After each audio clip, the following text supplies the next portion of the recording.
Okay, good afternoon, everyone. We're live now. My name is Jürgen Steinmetz, joining you from livestream.travel in Honolulu, Hawaii. Aloha, as we say here. With me is Dr. Peter Tarlow in College Station, Texas. And actually, you have a chance to join us live. We only have one live guest here, Enrique, and we're going to involve him in a minute. But if you wanted to be part of this discussion, don't be shy. Simply go to worldtourismevents.com and you sign up. I know some of you are posting chats now on our social media. It's going to be a little bit tough to read this all because we have so many different groups. We have like 11 Facebook groups and even more Twitter and some YouTube and Yandex and wherever Twitter where we are. So we, unfortunately, LinkedIn, we cannot watch everything. And comments on eTober News, they will be kept so we can see them later. But the easiest is if you just join us live. You're directly part of the audience. Well, we always start with the weather. I can tell you here in Honolulu, it's a little bit of a cloudy, but a hot and a nice day. It's not raining, but we have a few clouds. So maybe we see the rainbow tonight if it starts raining. We don't know. Peter, how's everything in College Station? This is great. Most Texans like heat. And today was between 95 and 100. That's about 38 to 42 degrees Celsius. Blue skies, lots of sun. So people were very happy today in Texas. Wonderful. I don't know. Nice warm day. We have one guest here, Enrique Zaya. Maybe you want to tell us where you're from. Let me check, Jürgen. Do you hear me? I can hear you fine. I cannot see you. That's why I cannot put you on the screen, but I can hear you. Okay, I don't know why. From Caracas, Venezuela. You know, I always follow you. Yes, I know. I know who you are. It was more a hypothetical question. I know exactly where you are. Caracas. I've been to Caracas many, many years ago in the late 70s on a cruise ship. I remember this, and I had a great time and enjoyed it. How's the weather, Enrique? Here is today. At the afternoon was a rainy day, crazy rainy day. But the weather is normal. But here we are on dry season at this moment. But every day is raining in the afternoon. It's crazy. Like Mexico City, yeah. Yeah. Well, but I bet it's nice and warm there. I remember the last time I was in Caracas, it was a very hot day. Yes, and here still we have a hot sun. That's not normal. Yes. Like Texas. Yeah, I've been a lot of time at the States. Yes. And today how is the tourism situation in Venezuela? Too bad. Too bad, meaning too bad, or too bad, including for us. We have 1 week, what they call radical week. 1 week, flexible week. National flights only on radical week. No national flights, no nothing. Only international flights. So 1 week you have flights on, and 1 week you have flights off. Yes, sir. Wow, that must make it very hard to be a tourist, because if I want to come to Caracas, you got to come at the beginning of a flexible week, I guess. If you want to go to the Angel Falls, it's open the whole month. Only Angel Falls to Canaima. Yeah. But if you want to go to the island, to Los Roques or Margarita Island, 1 week yes, 1 week no. So you have to go at the beginning of the week, because if you go at the end of the week, you'd have to wait 10 days till the next. 10 days, minimum 8 days to 7 nights, minimum. Yeah. Well, I think I'm going to have to wait till you get a little more, some more flights, because that'd be hard. I see another person joining us here. We have Aslan Hussein. If you want to tell us where you're from. Yes, Mr. Steinmetz, I'm Aslan. I'm from Kuala Lumpur, and I represent the Kuala Lumpur Tourism Association.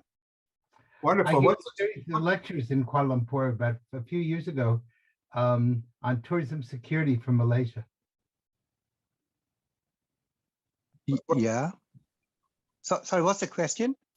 Oh, is No, that a I was question? just telling, no question. I was just telling Oh, you sorry. that a few years ago, I had the honor of being in Kuala Lumpur, where I lectured the tourism industry on the importance of tourism security for Malaysia.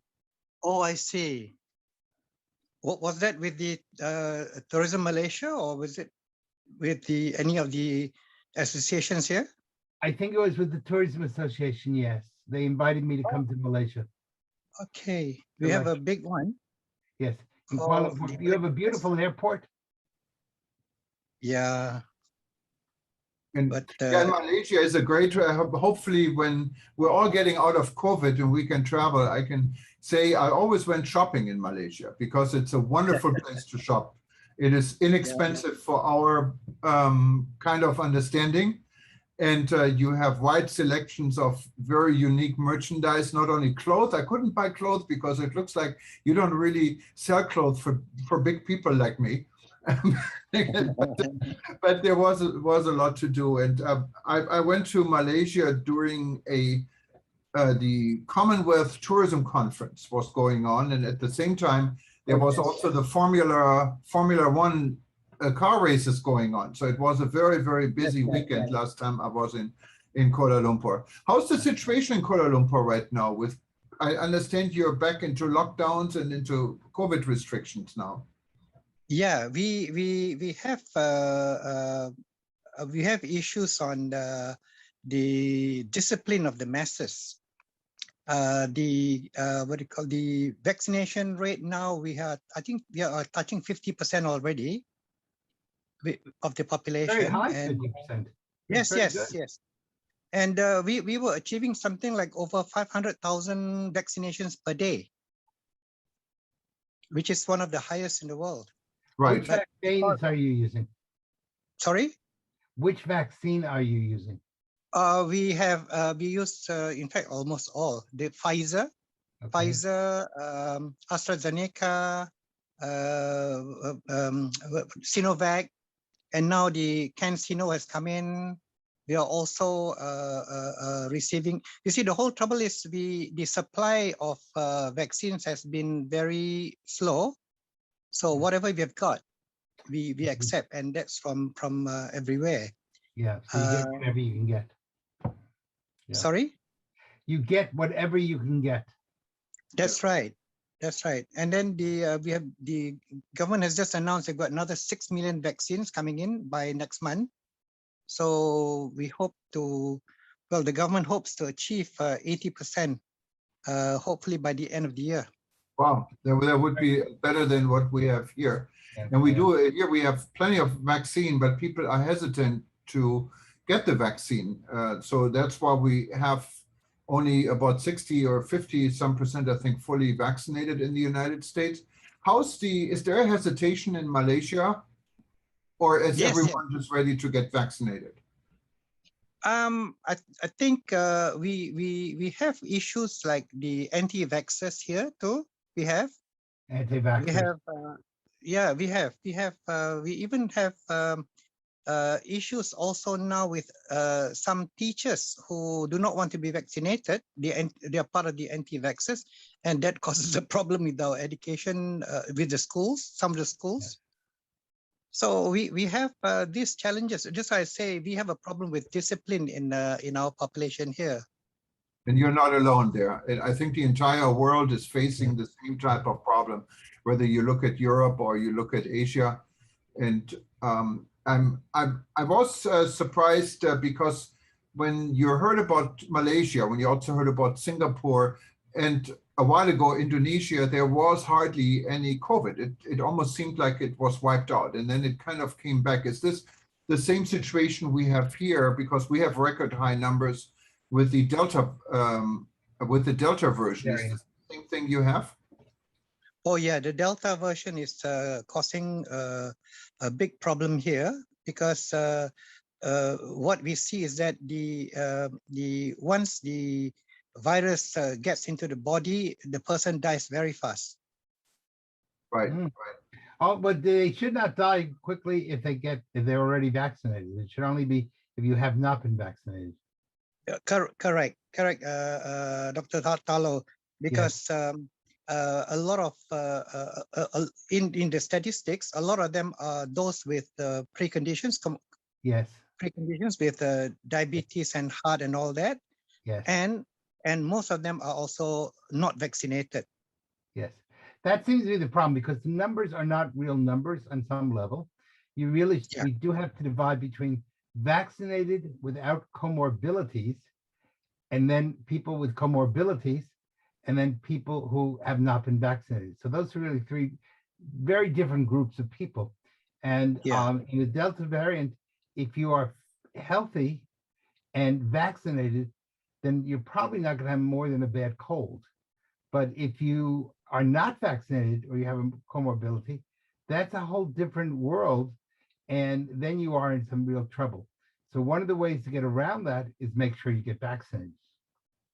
Yeah, we see that in the statistics now.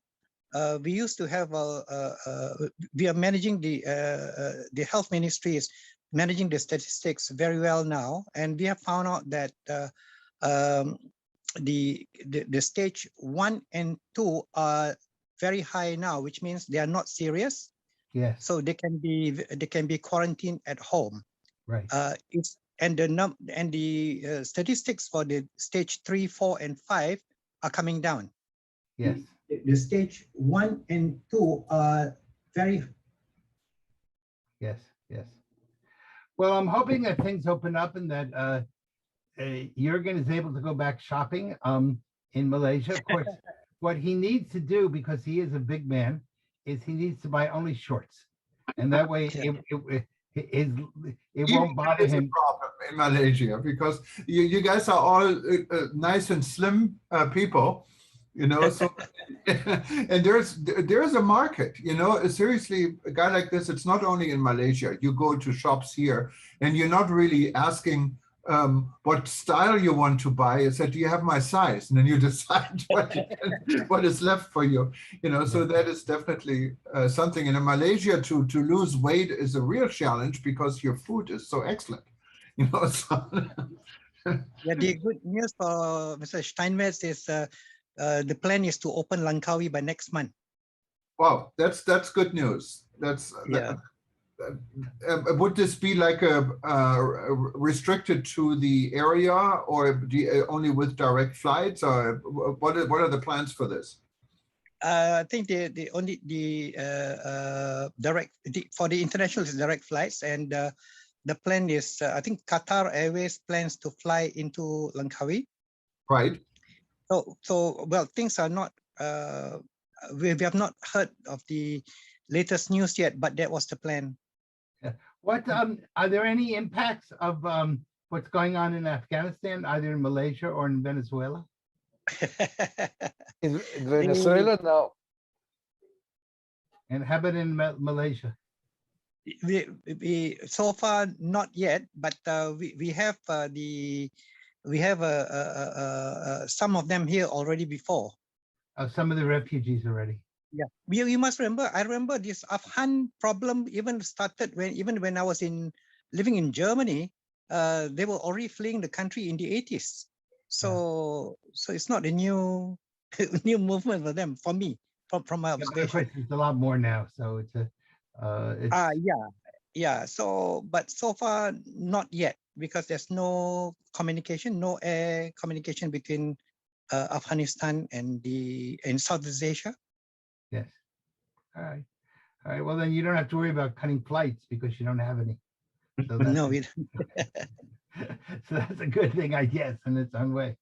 What do you see as the biggest problems facing tourism in either Malaysia or Venezuela? What is your number one problem? Malaysia? Well, you could answer for Venezuela, and Enrique could answer for Malaysia, but probably better than Enrique answers for Venezuela and you answer for Malaysia. But you can do it any way you want. Here in Venezuela, there is no problem with tourism. The problem is there is no passengers. You know, we are, people don't want to come to Venezuela because the rumor here is everybody's told, and now it's more, how can I say, it's better than before. Now there is no crime on the streets. Now you can walk at night and there is no problem, except that you go to a bad area. Right. Yeah. That's, but in the normal areas there is no problem. I see. And of And- course, you have a bad area in every city, to say the least. Yeah. Yes. I mean, with Venezuela, of course, like many countries, had challenges recently. So are these challenges overcome when it comes to the travel and tourism industry besides COVID? If COVID wasn't there, do you think your tourism industry would function very well at this point? Yes, at this moment, we can, everybody now at this moment, according to all the airlines and governments, you can go to any place without vaccine. That's the new. Right. All Is- all the governments are publishing. If you are not vaccinated, you can go, you can get in, except some countries. Now, for example, from Caracas, we only have flight to Caracas, Cancun, Caracas, Dominican Republic, and Caracas, Istanbul with Turkish Airlines. Oh, Turkish, that's amazing. Turkish Airlines, you know, it's Yes, an amazing. they have five flights a week Wow. from Caracas. Yeah. So once you go to Istanbul, you can go to almost any place. I see we have a third person joining us, Alan De Souza. Where are you Alan, from? But his microphone is off. Which, sorry, the last I didn't. I see we have a third person joining us, Alan, Alan De Souza, but his microphone is off. So if he turns his microphone off, we could hear him. But I don't know. If Station. there he is. he is. Yeah, where are Been you listening to where your are you calling us conversation. from, Alan? No, Sorry? Alan De Souza, he's not more here. Are you here, Mr. De Souza? Yeah, it's Alan, and I'm Eh, from Montreal, and I'm on. I can hear you guys. I was listening to this conversation. Oh, Here now we have problem. You know, I didn't know. I get in just this week. The problem we have with the US. Yeah, that, Because we Mr. De Souza, you're from Montreal? Yes. Yes. And tell us, what do you do in Montreal, in Montreal? Well, I'm a retired 81-year-old guy, and I do Oh, a lot young of like me. All right. yeah, and I do a lot of volunteer work. Keeps me busy 25 hours a day, Oh, good. for and you. I have my home office, and I keep truly busy. That's why I can't join into most of these. Like I Yeah. was telling Jurgen, I couldn't, you know, yes, I'm here. I just back. I just got in, Yeah. and I got in and on the nick of time, 10 o'clock. Okay, I'm back. thank you. Yeah, no, we're talking to Alan, and thanks for joining us. I know it's quite late in Montreal, 10 o'clock. Okay. at 10 o'clock, and but it's a beautiful city. Montreal is so different from any North American city, not only because it's French, but it's French speaking. It's just the atmosphere. You know, after traveling around the world, I always say that Montreal is one of the best cities. They're ruining it with the language problem. And they Right. don't realize they've already done so much damage and they're still continuing with it. Yeah. Well, I like that when I'm in Montreal, I get to practice my French. So They don't speak, unfortunately, they don't speak Parisian French here. no, They speak a Joal, yeah, they speak. which the they kinda- Parisians yeah. laugh at. It. But you know, everybody's very sweet to me because No, it's a lovely place. I mean, no, you know, and I always say to them, je n'ai pas étudié français, mais je. oh, je parle petit peu, oui, oui. I've never studied French, but I'd like to speak with you in French, and everybody helps me. No, it's a great place. I've been here 53 years. Yeah. And Where are you from originally? Bombay, India. Oh, well, that's very different from Parisian French. I studied in French in high school and in university, but we didn't have any spoken French. Yeah. But yeah. and you know, I lived in Toronto, I lived in Vancouver, and really this place is takes the cake. It's really good. We have so many festivals in Yes. the summertime. Yes. And did And- you know that you are the bagel capital of Canada? The what? Pardon The me? bagel capital of Canada. Oh, yes. Yes. And smoked meat. Don't forget our smoked meat. You Yes. have the I biggest was sandwich in the world. flabbergasted. I was on a train between Montreal and Ottawa, and Mm-hmm. there was a huge fight on the train over who had better bagels, Montreal, Toronto, or Ottawa. I No, couldn't no, believe- no. Montreal's the king. Yes, and They know. And by the time I got to Ottawa, I couldn't eat because everybody was giving me bagels from there, from one place to the other, and so I must have had 5 bagels on the Oh my gosh. Yes, it was delicious. It was a great train ride. And you'll be very fussy where we buy it from. Because Yes, one I is the know. king Yes, and the They rest have- are trying to imitate them. yeah. Many people do not know that Montreal is world famous for its bagels.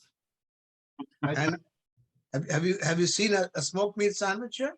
Yes. It's got Yes. about 1.5 inch of meat. Yes, it's like a Slices. New York delicatessen. Yes, it's very, Tasty. last time I was in Montreal, I had a wonderful time. I was flabbergasted by the amount of Jewish French food in Montreal. It was, Or we have international food here. yes. Every you're the- conceivable country, we Yes. can get food here. Yeah, you're the bagel capital of Canada. So I hope that my Canadian friends in other parts of the country don't get mad. And, you know, I have to say Montreal for me is the reason I now live in Hawaii. Not necessarily in Hawaii, in North America, the United States. My very first trip to North America was during the Olympics in 1976. To Oh, Montreal. that was a nice time. And this was, I think, the best time I ever had as a young guy at the time. It was so much fun. I mean, this is like the trip of the lifetime, and we Yeah. met so many people. And that's how I ended up actually moving to the US after this. And I always wanted to move to Canada at the time, but things came a little bit different. And the other thing really on Montreal, you mentioned festivals. Last time I was in Montreal, right before Corona, there was the Laugh Festival. I was staying at the Hyatt Hotel. Just for laughs. Your window and see all these things going on. And it's a very fun town. And you have Just for Laughs. It's a show. Right. I have to say every night before I go to sleep, I watch like 2 or 3 of these sessions on YouTube. They're really relaxing and they're so much fun. So I know Montreal is And if you hear the jazz festival, we have a terrific jazz festival worldwide. They come in here. Yeah. But we have lots of festivals. Yeah. Well, it seems to me the real theme of the today, even though we only had 3 people, was despite COVID and despite some of the other problems, tourism is alive and well, and it's just waiting to come back to life. I see we have somebody else here, Mr. Vakaria. Hello, Mr. Vakaria. I see your picture, but I see your. Turn on your microphone and you can. Mahendra Vakaria. I think you cannot say Mahendra. How are you, Mahendra? Hi. Hi, morning, Peter. How are you, Dr. Peter and Yugan? Good. Tell everybody where you're from. Hi, my name is Mahendra. I'm from Ahmedabad, a city in the western part of India, and I'm a travel advisor and entrepreneur. Wow. Oh, it must be really early in the morning for you. Not so bad. It's 7:50, almost 8 o'clock. So it's the day is begin already, and it's the first day of the week. So super excited to get into the office and start working. Well, we're glad to have you here. So that's great. Thank We've you. been talking about what are some of the key issues in tourism. We have somebody here from Malaysia, somebody from Venezuela, somebody from Canada, and now from India. What are some of the key tourism issues that you see in India? Currently, as we speak, we are in a much comfortable situation as far as the dreaded COVID is concerned. So things have started to get back to normal since last 2 months. A lot of people are traveling for holidays within India. International travel is still a kind of an start-stop situation because there are a lot of countries which have opened up, but there's still so much of confusion with regards to rules and regulations and protocols and things like that. So that's really a pain. Every moment, every day, it keeps changing. So, so advising a customer to plan a holiday is becoming a challenge. But having said that, life at this moment seems to be very much in control and progressing to what we would call a normal situation. They are talking of the third wave hitting us or whatever.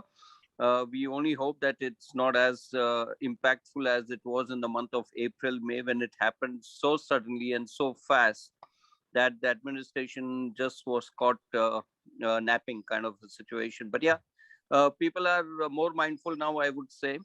And reality is people are wanting to travel, period. They're so frustrated sitting at Yes, home for the yes, last 15 months. yeah, But thankfully, due to this forced holidays within India, a lot of domestic homegrown hotels, individual boutique hotels, homestays have done wonderful business in this last months, yes. and they have been able to sustain themselves in spite of all the challenges otherwise. So yeah, it's a mixed bag, I would say. But till international travel does not open up for a huge Indian outbound tourism market, the industry is going to be challenged for sure. And I think you hit a really important point, which is not so much the regulations, but the constant changing of the regulations. Because if there's a consistency, then at least we know what to do and what to expect. But when they change the regulations every other day, people are afraid because there's no consistency. And so that makes it really hard to travel. And I think your point is very, very well taken. And that's not a point just for India. I think that's a point that touches the entire world. So it is such a nightmare right now. You know that you are becoming the Wikipedia of the world in terms of an advisor, as to constantly you need to keep checking, reviewing websites to yeah, understand whether the protocol has changed, any government has introduced a new regulation or restriction or whatever. For example, we have this huge backlog of students in India who have to get into Canada before the 15th of September. Now, both the governments have stopped direct flights. Canadian government is not allowing direct flights from India into Canada for students. They have to go via a third country, yes, because they're not accepting the RT-PCR report of India, but they're accepting a report from a third country. Now it's becoming such a terrible mess and a situation. It's so sorry to see the students suffering, but nobody seems to be disturbed at all. So yeah, it's quite a chaotic situation. yeah. And that again, by the way, is true in all sorts of situations around the world. So it's not just India. You know, we closed the border between the United States and Canada, then they opened it for a day, then they closed it again. So, you know, you just literally, laws change by the hour sometimes. Yeah, and then So you're And caught no in, matter what you say, an hour later, it's a different law. yeah, and if you caught in the mix, you know, especially as a traveler, this is how people get stranded. And unfortunately, through this crisis, we have many examples from the very first moment this crisis came. There is no coordination. There is no world tourism body that really has an influence over anything. The World Tourism Organization itself has been pretty much useless, in my opinion. And the private industry is trying hard, but there is no leadership. There is the World Health Organization, of course, but then their concern isn't tourism. So it's a real issue. We have another guest joining us, Jose Ting. Is that correct? Jose, you want to say where you're from? Yes, unmute yourself, Jose. Jose, if you can hear yourself. Jose, if you unmute yourself, we can talk to you. Yeah. Going once, going twice. So maybe he doesn't have a microphone. Anyways, Or maybe he just wanted to listen to us. wanted He to, just said, sorry, I don't have a mic. He doesn't have a mic and he doesn't have a camera. So he's in a listening situation. So Jose, if you write and tell me where you're listening to us from, I'll announce that. So he's writing from Thailand, in Bangkok. Peter, he's from Thailand. He's from Bangkok. Yes. So I don't know if he pronounces his name Jose or Jos, because I don't know if I'm reading it in Spanish or in Thai, but hopefully we didn't insult you, but we're glad that you joined us, even if okay, it's Jose in Spanish. Perfecto. Okay. So actually we have 3 Spanish speaking people on this call today. So that's great. Okay. Well, does anybody else, Jürgen, do you have something you'd like to say, or?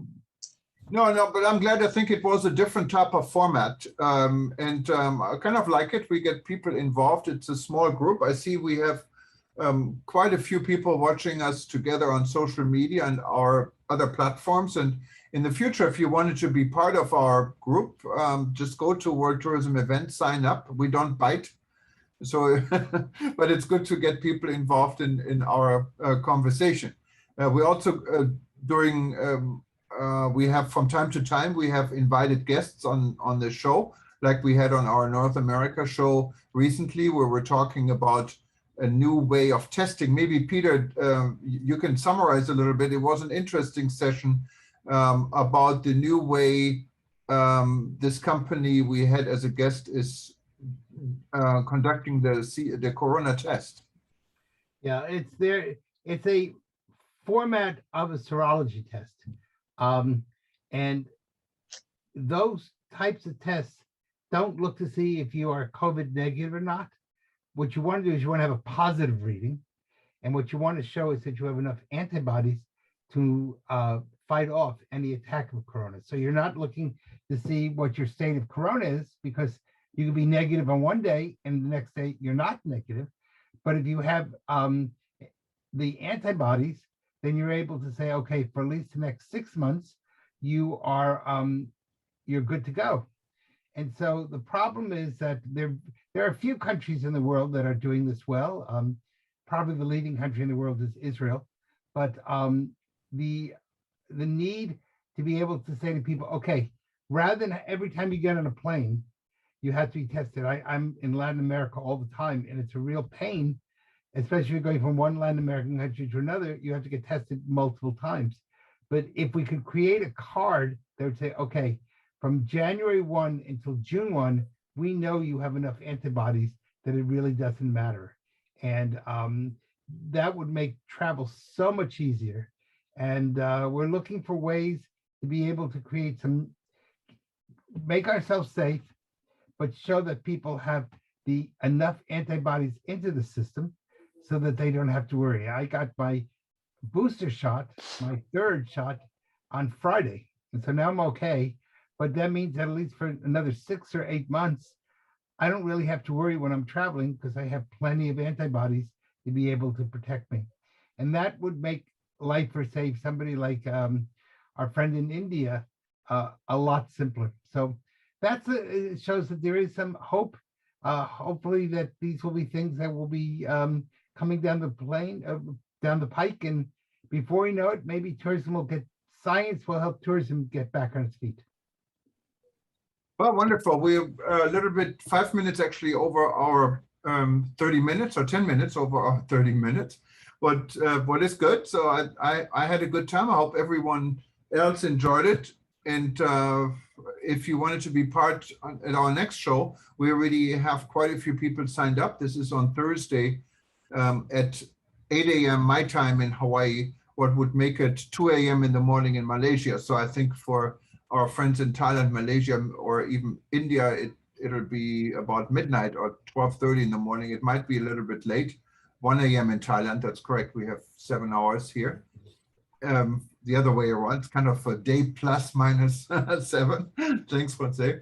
But anyways, thank you everyone for joining us. And if you wanted to watch yourself and watch this again, we're going to put it in archive. So it's going to be rotating with some of our other events for the next day or two.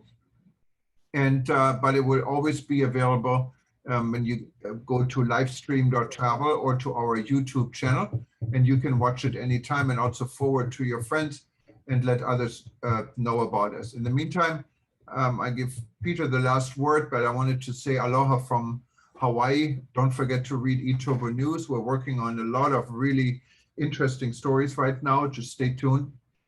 And there's a lot going on in the world, obviously. And Peter, you have the last word. Yeah, I think the real theme of tonight was that we all share certain commonalities and problems. And one of the big issues is the need to have consistency in tourism so that people know exactly what to expect and when to expect it. And that's something that's really important, that we start working together. One of the great American patriots, Patrick Henry, said, we either hang together, we either work together, or we hang separately. And I think that's really true of tourism too. We either work together or we will destroy ourselves separately. So let's hope that we work together and find a way to make world tourism a really successful place. With that, I'm going to say from Texas, good night to everybody, or good morning if you are on the other side of the world, and wish you all a very happy, I'll just say good, and you can say good evening, good morning, good night, whatever you like. So good, happy good to everyone. Good night. Bye-bye. Bye-bye.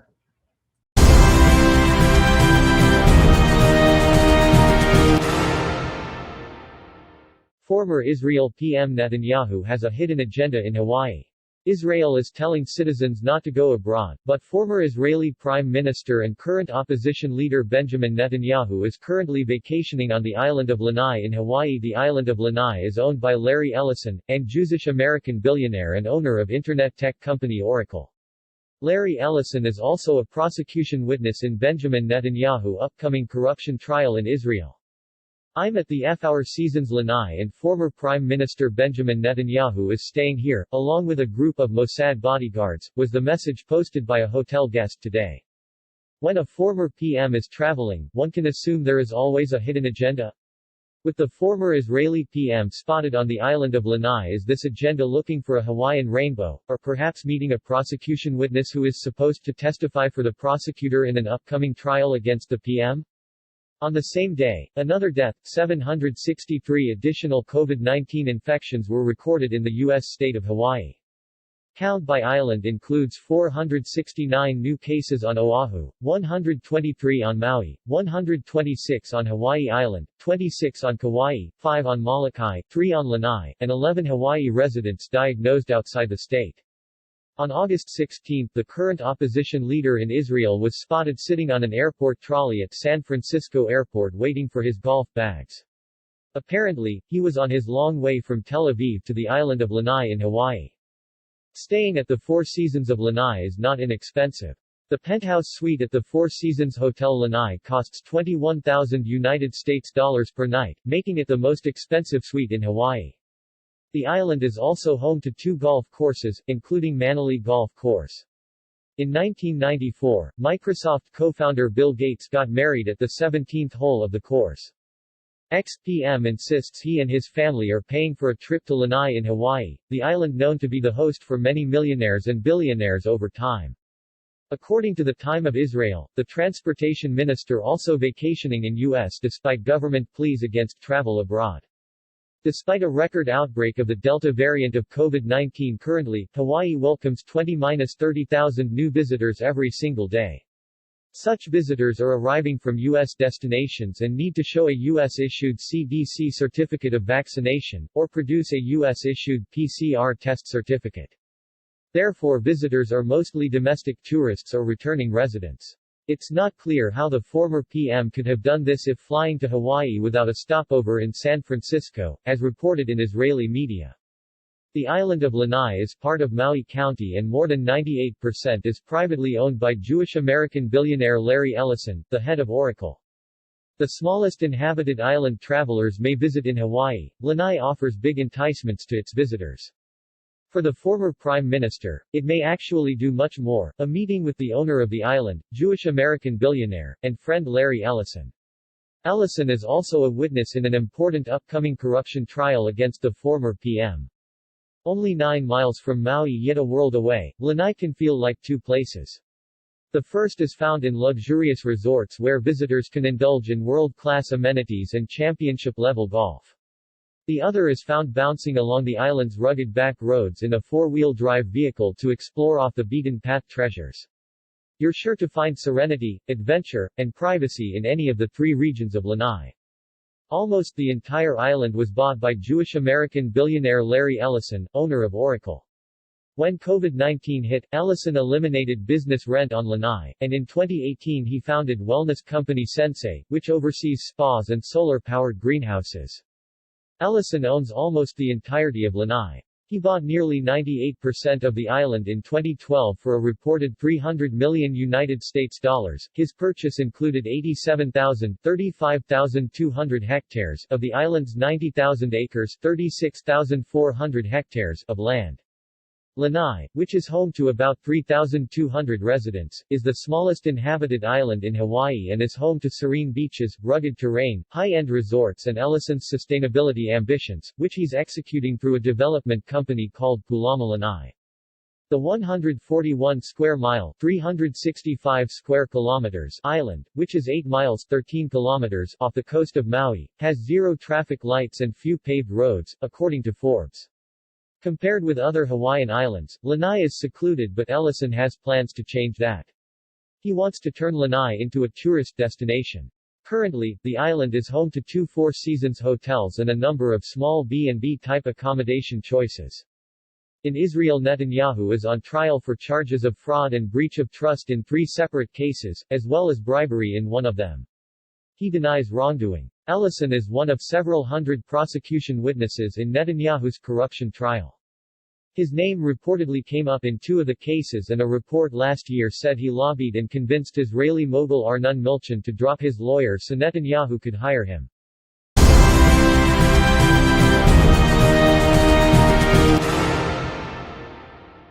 Travel beyond my New York City Manhattan zip code.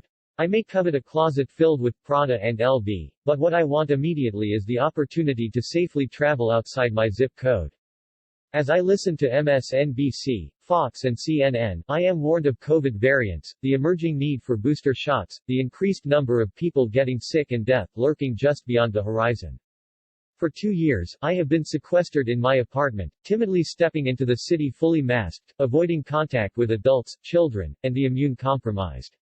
I cautiously steer clear of dogs and other pets, restricting personal interactions to my physical therapist, sports trainer, supermarket cashier, and the front desk receptionist at my gym. This is no way to live surviving COVID. Point the finger, who is to blame? There are many to blame, starting with the head of the World Health Organization, WHO, who was too timid to quickly identify a pandemic when he saw one. The Secretary General of the WHO is closely followed when it comes to blame by senior executives earning millions of dollars within the cruise line industry who are too tethered to their money to call an emergency even when it is brought to their attention by seasoned medical experts. Next in line of those to blame are airport directors who are more concerned with hanging on to ratings than in investing money to upgrade HVAC systems, replace furniture and fixtures with antimicrobial materials, or bring on robots and new technology to increase contactless operations. To blame are also airline executives. They often also prefer to hide COVID numbers behind glossy brochures and expensive videos rather than upgrade HVAC systems, replace fabrics and fixtures with antimicrobial products, or add robots to their staffing list. Running in tandem with these executives are tourism leaders who live in a yellow submarine, as they are either too naive or too myopic to recognize the disease as it crossed their borders, their piers, portals, and tarmacs, invading their countries and attacking their friends, families, and visitors. Falling into this swamp are tourists who are so incredibly blinded by their egos and narcissism to realize that sometimes wishes and wants are best delayed for the good of others, and now may not be the best time to join a motorcycle rally or cheer on a sports team with hundreds and thousands of like-minded travelers. Is it possible? Every minute of every day, television pundits have the temerity to face cameras and tell millions of viewers that in spite of all the dire warnings, it is time to move beyond the questionable safety of our neighborhood and travel to destinations with growing COVID-19 infections. Restaurateurs want us to visit their restaurants regardless of our virus status. The message encourages us to grab credit cards, children, family, and friends and spend the next few hours eating and drinking in spaces that may not have state-of-the-art HVAC systems or vaxxed and masked employees. Tourism industry leadership has yet to acknowledge that tourism activities, especially travel, are vehicles for the spread of disease. The industry should be at the forefront of disease prevention, designing and implementing health and safety protocols, systems, and procedures. Government officials responsible for tourism should publicly identify their roles and responsibilities, as they are the link between pandemics and their constituents, putting them in the position to restrict or even prohibit travel as a measure for managing the risks posed by the transmission of viruses. COVID-19 has created a tourism environment of uncertainty that will not dissipate. Even when COVID-19 is no longer a threat, new viruses and other diseases will find a way to enter our worlds, and once again the industry will be faced with uncertainty, i.e., the duration of the crises, support policies from governments, tourist behaviors. Government messaging misses. Research suggests that the government-funded COVID-19 messages are not working, more confusing than informative. The messages are muddled because they are not reaching the main target markets and are not providing consistent information that is useful and practical. Hotel, travel, and tourism leaders are also busy creating colorful videos with dancing airline personnel and waiters on skateboards. However, these messages are not reaching target markets. Why? Because in the case of the tourism industry, they are not addressing the primary travel decision makers, women, and not acknowledging their fears of travel during COVID-19. New York is requiring COVID-19 vaccination certificates for almost everything travel-related. Women in focus. When it comes to safety and security issues, women are more demanding than men in regard to the security measures they need in place if they are going to feel safe while traveling.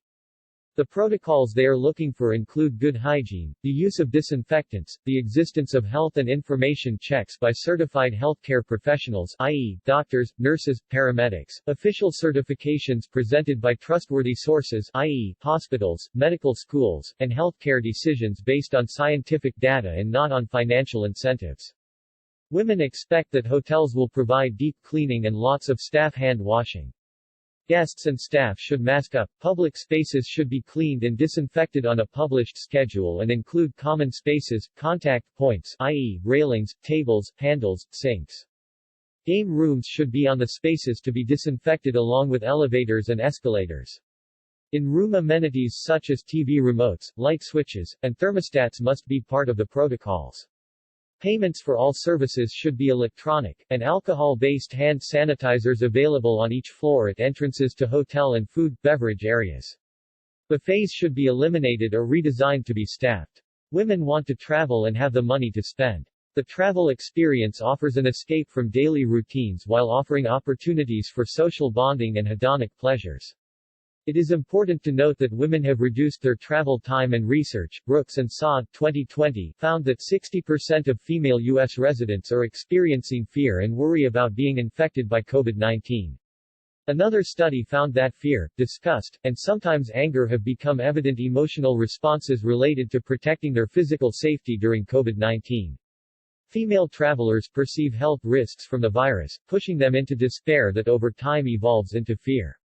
Once the fear of the perceived health risk from the virus becomes the dominant emotion, they tend to avoid certain behaviors such as travel. Eliminate the silos. To reduce their travel fears, the industry must end its silo approach that segments the industry and produces mixed messages. By working cooperatively, the industry could provide connectivity between all sectors, making the travel experience less frightening. Travel to, from a destination should be seamless, from ground transportation to domestic and international aviation, accommodations, and dining, with standardized protocols clearly visible along the entire journey. The public and private sectors with tourism responsibility should be publicly sharing their observations and recommendations with meetings unrestricted and not orchestrated by public relations consultants. The media and consumers have to know and understand the thought process for the decisions being made to travel, or not, to open borders, or not, to establish safety, sanitation, and security protocols, or not, and if there are variations, the reasons for the differences. All public and private leaders and consumers should participate in the design, implementation, and use of new healthcare products, systems, and procedures with parts integrated vertically and horizontally. Leadership should come from the industry, based on ability and not on government connections or personal influence, or wealth. To reduce the fear and mitigate the risks associated with COVID travel, the industry must 1. Address all known opportunities for the spreading of the virus, health screening of guests and employees daily. 2. Require proof of guest vaccinations before accepting reservations and registration. 3. Enforce social distancing throughout the destination and accommodations. 4. Place physical barriers between travelers, guests, and staff.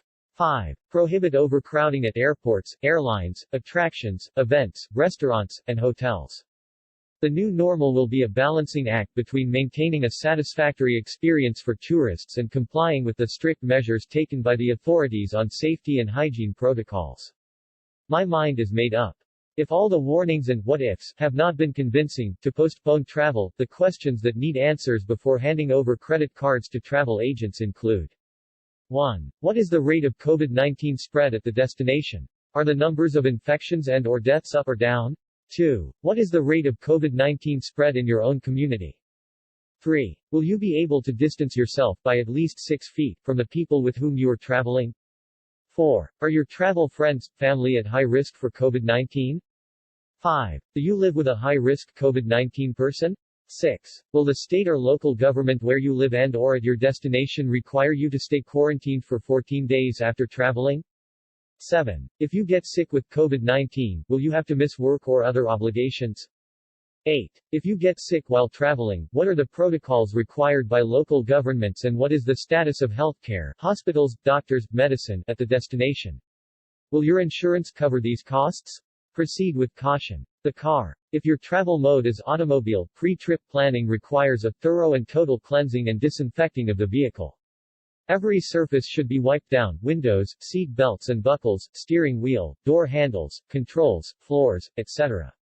In addition to snacks and water, have backup supplies of antibacterial wipes and hand sanitizers. Once everyone is in the car, keep the windows open when possible. If this is not doable, use the AC and set the air ventilation to non-recirculation mode. Limit the number of people traveling in the same car and make arrangements for everyone to wear a mask, where it belongs, not as a chin diaper. Stopping for gas or snacks? Designate a runner for gas and/or snacks, someone who is not at high risk. The runners should be totally masked and have clean, sanitized hands before getting back into the car. The plane. January 21, 2021, a rule set up by the federal government determined that it is a violation of federal law not to wear masks on public transportation, CDC guidelines. All commercial flights should require passengers to wear a face mask, including children aged 2 and older. Trust no one. You have no idea who is seated next to you, in front of you, and 3 rows behind you, so mask up. In addition, keep hands clean and avoid touching surfaces, your face, and other parts of your body. Parks. With media and healthcare professionals recommending outdoor activities, park attendance has been increasing. If you decide to sign up for forest therapy, identify parks that are close to home, considered less risky, and contact park management to determine if the facility is meeting COVID protocols with open and clean toilet facilities, including running water, toilet paper, soap, and disposable hand towels. Are playgrounds open and meeting CDC guidelines for distance and sanitation? If the park offers swimming pools, hot tubs, or other water-based play areas, what systems are being used to keep guests safe and COVID-19 free? If you and/or your travel mates are sick, have tested positive or recently been exposed to COVID-19, do not go, and regardless of health status, never frequent a crowded park. Hotels, B&Bs. Before sharing credit card information to reserve a room, investigate the hotel or rental property's cleaning program, products used, frequency of cleaning. If workers are masked and vaxxed, will there be 24 hours of empty space after one guest leaves, and you occupy the space? Perhaps it is best to clean your own space, just to be sure. Bring in your own favorite cleaning supplies and sanitize the surfaces before you and friends, family occupy the spaces. Unvaxxed. If you are a risk taker and plan to travel without receiving a vaccine protocol, get a viral test 1 to 3 days before departure. Wear a mask on all public transportation and indoor spaces, including airports and train stations. Avoid crowds and stay at least 6 feet away from just about everyone. Wash and sanitize your hands frequently with hand sanitizer that is at least 60% alcohol. Testing should be repeated 3 to 5 days after travel, and be prepared to stay at home and self-quarantine for at least 7 days after travel, even if you test negative.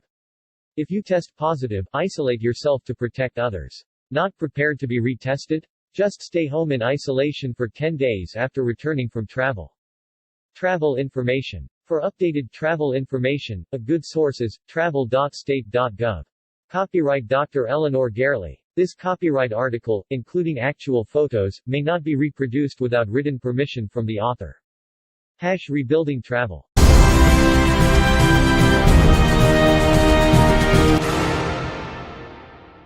Endangered black rhino protection in Tanzania takes new stride, aiding tourism.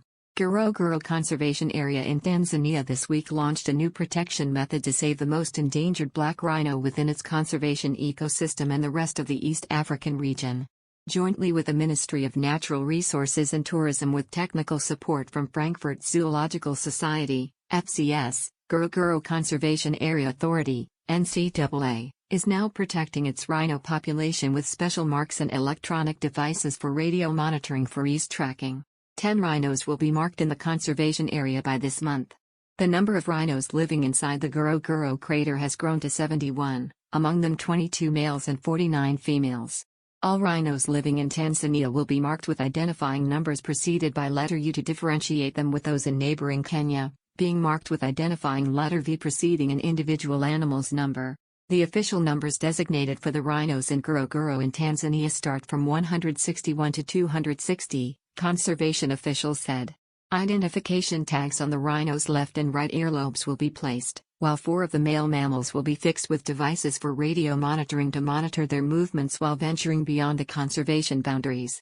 Protection of these black African rhinos in Ngorongoro is going on at this time when conservation experts are facing problems connected to an increasing human activity in this heritage area due to rocketing human population sharing its ecosystem with wildlife. Save the Rhino International, a United Kingdom UK-based conservation charity for in situ rhino conservation, said in its latest report that there are just 29,000 rhinos left in the world. Their number had dropped sharply over the past 20 years. Researchers from the Sigfox Foundation have been fitting rhinos in southern Africa range states with special gadgets with sensors to track their movements to save them from poachers, mostly from Southeast Asia where the rhino horn is desired. By tracking the animals, the researchers can protect them from poachers and better understand their habits to protect, then swap them to breed them within protected areas and ultimately conserve the species. The Sigfox Foundation is now partnering with 3 of the largest international wildlife conservation organizations to expand the rhino tracking system with sensors. The first phase of the rhino tracking trial, called Now Rhino Speak, took place from July 2016 to February 2017 in areas protecting 450 wild rhinos in southern Africa. South Africa is home to 80% of the world's remaining rhinos. With populations decimated by poachers, there's a real danger to lose the rhino species in forthcoming years unless the African governments take serious steps to save these big mammals, Save the Rhino experts said. Black rhinos are among the most poached and endangered animals in Africa, with their population decreasing at an alarming rate. Rhino conservation is now a key target which the conservationists are looking to ensure their survival in Africa after serious poaching which had decimated their numbers in past decades. Mkomazi National Park in Tanzania is now the first wildlife park in East Africa specialized and dedicated for rhino tourism. Overlooking Mount Kilimanjaro to the north, and Tsavo West National Park in Kenya in the east, Mkomazi National Park boasts an array of wildlife including more than 20 species of mammals and some 450 species of birds. Through the George Adamson Wildlife Preservation Trust, the black rhino was reintroduced into a heavily protected and fenced area within the Mkomazi National Park, which is now conserving and breeding black rhinos. African black rhinos were translocated to Mkomazi from other parks in Africa and Europe. Black rhinos in Africa have over the years been the most hunted animal species, facing great dangers to their extinction due to a high demand in the Far East.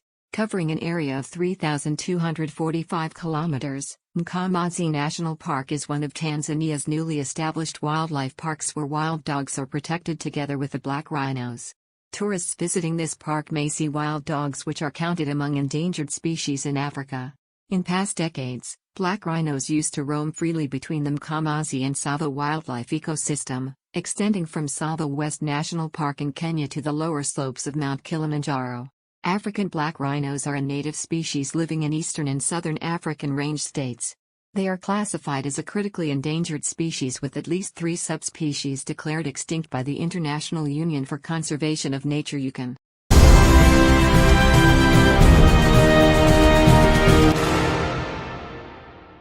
Allegiant announces new non-stop Key West flights. Allegiant expects Key West to be a big draw for leisure travelers seeking an affordable, convenient vacation spot for warm winter getaways. Allegiant to launch flights from Asheville Regional Airport to Key West on November 18.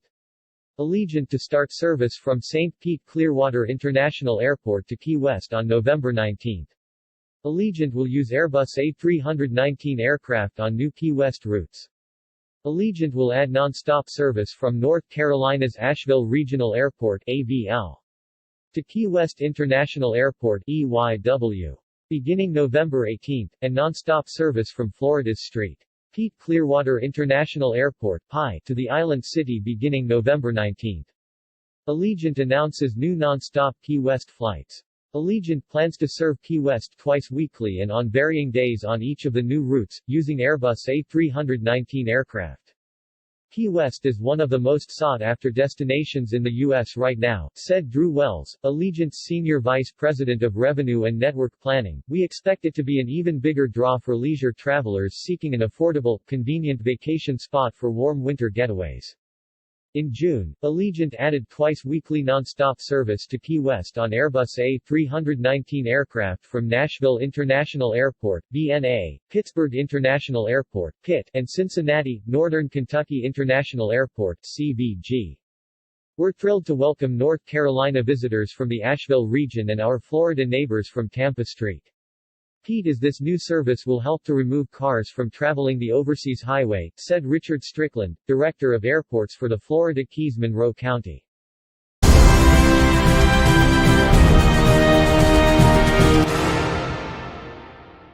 Survival of African big cats, wildlife and tourism experts worried. Marking World Lion Day this month, Wildlife Conservation in Africa is worried over the future of one of its African big cats, the lions, on the continent after rising numbers of poaching syndicates are looking for their body parts.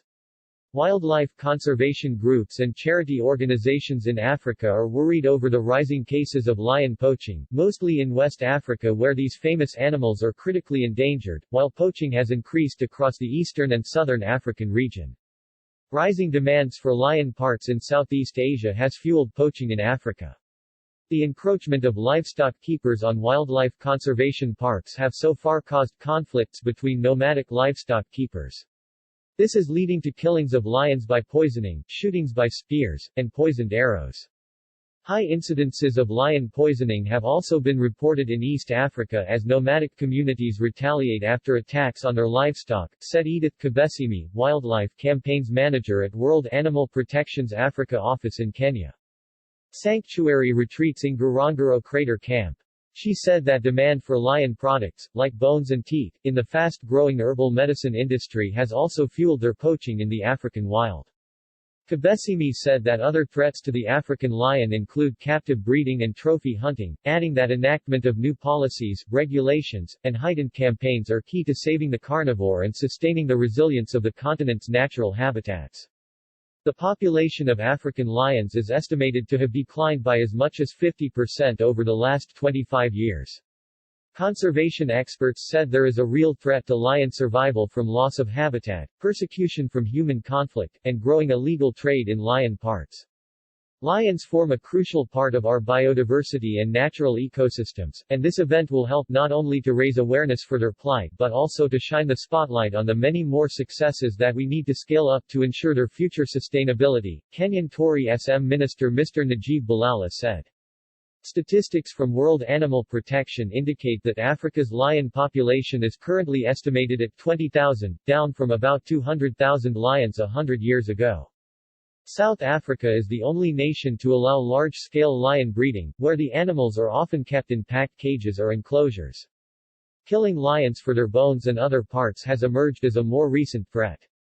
Although lion bones are not part of traditional Chinese medicine, as tiger populations decline, these more readily available products are entering illegal wildlife markets as substitutes. Lions are the most and leading tourist attractive animal, pulling big crowds of tourists on safari in East Africa.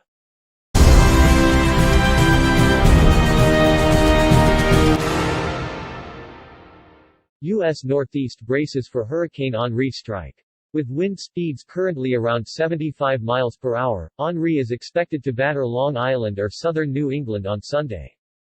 Tropical storm Henri upgraded to a hurricane. Severe weather warnings have been issued across the northeastern U.S. Heavy rainfall is expected, with the National Hurricane Center warning of up to 10 inches of rainfall in some areas. Tropical storm Henri has been upgraded today to a hurricane level by U.S. National Hurricane Center. Henri was upgraded from a tropical storm to a hurricane on Saturday morning, and is expected to make landfall on Sunday. FEMA Administrator Deanne Criswell. Severe weather warnings have been issued across the northeastern U.S., as Hurricane Henri tracks northwest across the Atlantic. With wind speeds currently around 75 miles per hour, Henri is expected to batter Long Island or southern New England tomorrow. Should it hit Long Island, it will be the first hurricane to strike there since Gloria in 1985. If it makes landfall in New England, it will be the first hurricane to do so since Bob in 1991, which killed 15 people and racked up a bill of more than $1.5 billion in damages. Henri is currently bringing wind speeds of around 75 miles per hour, 120 kilometers per hour, toward the U.S., and is expected to strengthen as it nears land. Storm surge warnings have been issued from New York to Massachusetts. The governors in these states, as well as in Connecticut and Rhode Island, have advised against unnecessary travel. Connecticut and Massachusetts have also called up members of the National Guard to active duty in preparation for Henri's arrival. Heavy rainfall is expected, with the National Hurricane Center warning of up to 10 inches of rainfall in some areas. Heavy rainfall from Henri may result in considerable flash, urban, and small stream flooding, the center advised, adding that a tornado or two may occur in New England on Sunday. New England is already sodden after several weeks of heavy rainfall. Federal Emergency Management Agency (FEMA) Administrator Deanne Criswell said on Saturday that these waterlogged conditions mean Henri could easily uproot trees and power lines, potentially leading to days of outages. We're going to see power outages, we're going to see downed trees, and even after the storm has passed, the threat of falling trees and limbs is still out there, she said.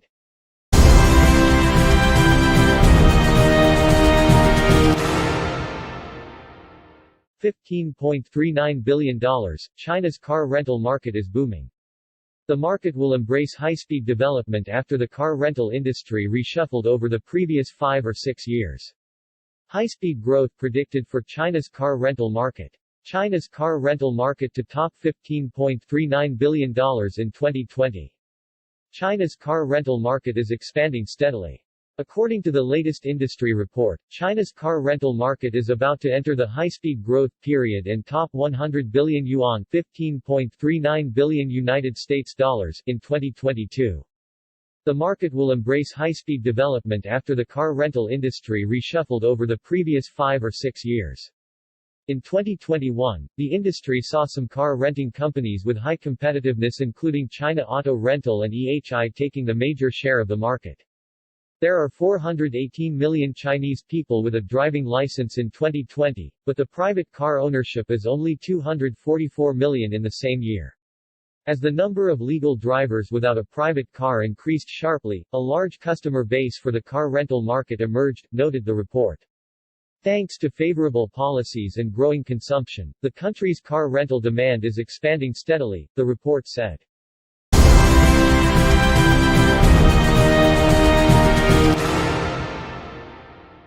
Violent street protests break out in Sydney and Melbourne, hundreds arrested. Ahead of the marches, police declared a zero-tolerance policy for any protest in Sydney, with the New South Wales Deputy Police Commissioner Mal Lanyon saying some 1,400 officers would be deployed for that purpose. Australians are protesting anti-COVID restrictions. Sydney and Melbourne protests lead to clashes with police. Dozens of protesters arrested. Violent protests erupted today in Australia's 2 major cities. Saturday afternoon demonstrations in Sydney and Melbourne, with thousands of Australians denouncing ongoing strict anti-COVID-19 measures, coronavirus lockdowns and curfew orders, chanting slogans and hoisting anti-restrictions signs, quickly escalated into heated protests and clashes with police, who responded with pepper spray, roadblocks and a series of arrests. Violent street protests break out in Sydney and Melbourne, hundreds arrested. Footage making the rounds online showed crowds making their way through Melbourne, at some points clashing with a heavy police presence deployed to block the march. Pepper spray was unleashed on the demonstrators in response. A number of arrests were also filmed in Sydney, where one man was heard screaming, "Why are you arresting me?" as he was hauled away by officers. Ahead of the marches, police declared a zero-tolerance policy for any protest in Sydney, with the New South Wales Deputy Police Commissioner Mal Lanyon saying some 1,400 officers would be deployed for that purpose. Lanyon insisted, "This is not about stopping free speech, this is about stopping the spread of the virus," while the state's police minister David Elliott warned protesters would face the full force of the NSW police. In addition to the large police deployment, authorities also ordered rideshare services not to carry passengers into Sydney's central business district, while trains will not make stops at some stations across the city, according to local reports. Police roadblocks were also seen in Sydney, an effort to close off major streets to protest marches.